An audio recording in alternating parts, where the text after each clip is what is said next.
Yo, if you think this is good, you're just delusional and you're dick sucking, guys. This is just low energy talking. If you think this is good, you're either brain dead or delusional and dick sucking. Like, Drake's one of the greatest artists of all time. I'm not a delusional psychopath, though. If you think this is good, you're delusional and you're brain dead. Guys, genuine question. Can any of you guys imagine you listening to this song? Genuinely. Like, who here would even, like, turn this on? There's not that many standout songs. And in my personal opinion, I feel like if he just made one project, I mean, shit, it's obvious he's trying to get out his deal or whatever he got going on. He literally rapped about it. But it's like, fuck, bro. Man, I'm not gonna lie, bro. I'ma keep it a buck, bro. I love Drake, but damn, bro. I don't know if I need a second look, but this shit ain't hitting. I will go back to confidently from that Drake shit. 5. That is the worst will come back to versus songs listened to ratio Drake has ever given me. Ever.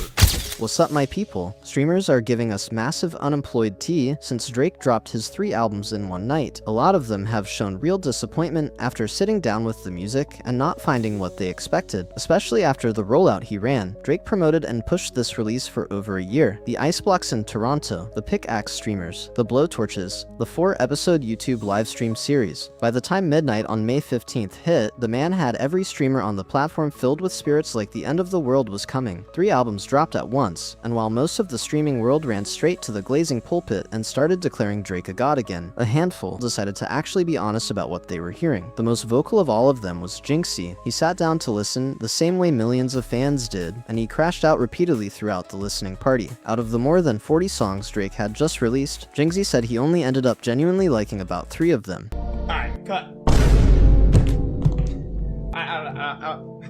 I liked 3 songs. 7 of them were like drunk sex songs. Alright.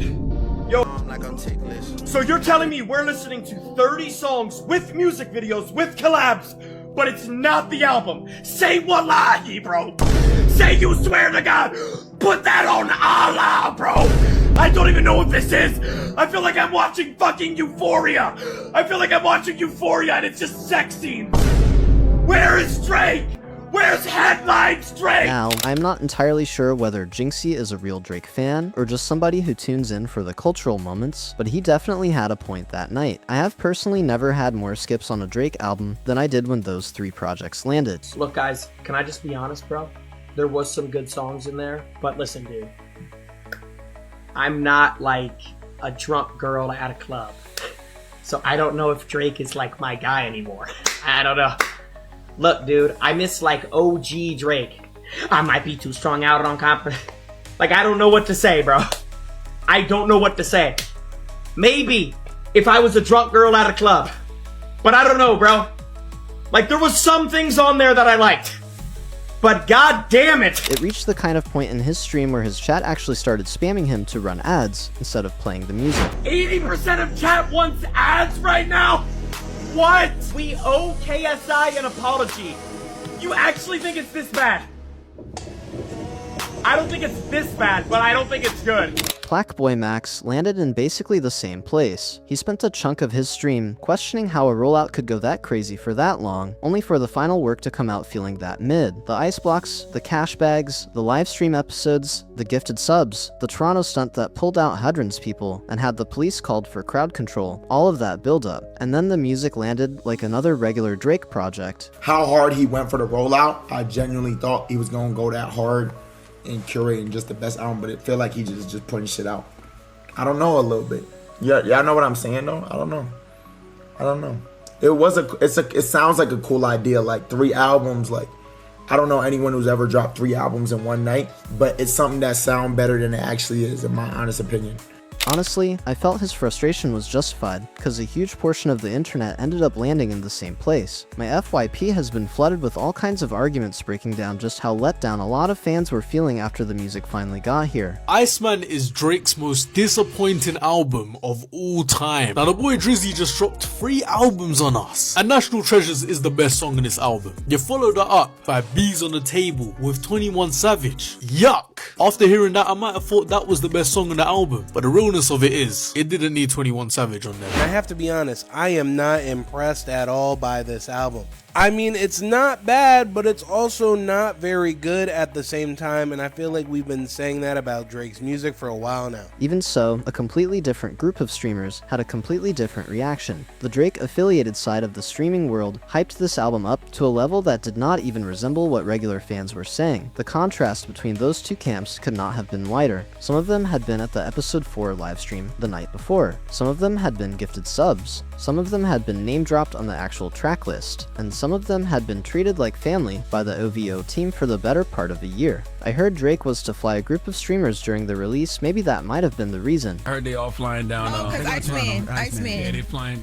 Drake is flying a lot of the streamers out to be with him for his release. He's supposed to be flying. He was supposed to be doing the DJs and the streamers out there. I was told that stream is gonna be pre-taped though. It's gonna be at the CN Tower, but it's gonna be pre-taped. The glazing started early, and it did not let up the moment the album hit streaming platforms. Most streamers on the internet went straight into defense mode. Every track was a classic. Every flow was vintage Drake. Every bar was a shot at somebody. Every beat switch was genius. The same kind of language they had been using for every Drake project since 2015 came out almost word for word, like it had been pre-written in a notes app and pasted into the timeline at midnight. DJ Academics led the charge the way he always does. Give him belt, Drake! Give him belt! Yes!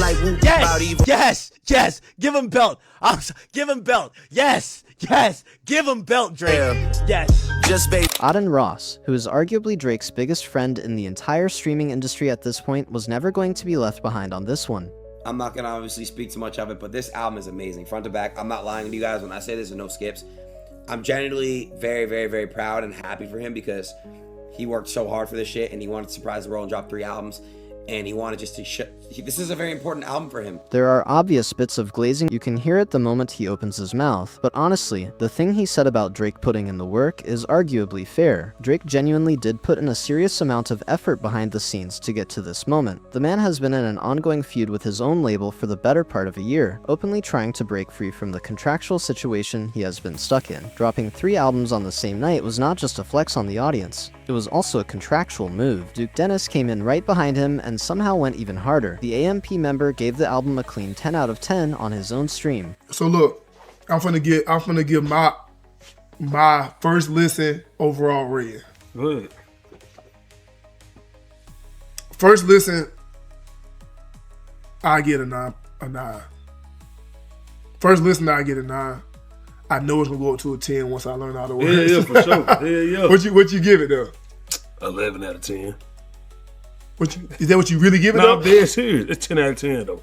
It's 10 out of 10 to me. But in the middle of all of this, some streamers ended up getting called out by other streamers for the way they handled the moment. Jason the Ween was the biggest example. XQC went directly at him on stream and accused him of LARPing, faking a Drake fandom that did not actually exist. Jason had previously been one of the loudest voices hyping up Kendrick Lamar's Not Like Us when it was tearing through the culture in 2024. Then now, the exact same Jason pivoted hard the other way, started showing up in Drake content, started hyping the Iceman rollout like he had been an OVO loyalist his whole life. You know, I was at your desktop, we were streaming, and you played the Weeknd next to me, remember? Yeah, but you're kind of a LARPer, low-key. How am I a LARPer? You're never gonna celebrate the Kendrick thing or whatever when he's winning, and then come back to Iceman when Daddy's gonna put out the album. You know what I mean? I have no idea what you're talking about. You're gonna He's right.